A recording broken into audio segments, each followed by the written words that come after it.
Në qytetin e Korçës, qytetarët po përballen me një rritje të ndjeshme të çmimit të bukës. Në disa dyqane, buka që disa ditë më parë kushtonte rreth 120 lek, sot shitet nga 140 deri në 150 lek, përfshirë edhe bukët masive.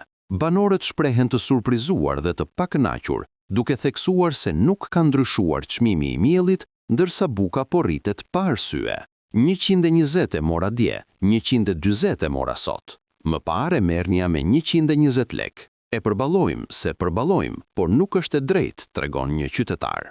Një tjetër banor shton: mielli nuk është rritur, se miellin unë ua sjell. Nuk është e përballueshme, pse të rritet buka? Bile, kur ul çmimi i miellit, buka nuk ul fare. Nga ana tjetër, pronarët e furrave shpjegojnë se rritja e çmimit vjen për shkak të shpenzimeve të larta operative, pavarësisht që kostoja e miellit ka mbetur e pandryshuar. Kjo situatë porëndon buxhetet familjare, pasi buka mbetet një produkt themelor, duke shkaktuar shqetësim mes konsumatorëve për ditët në vijim.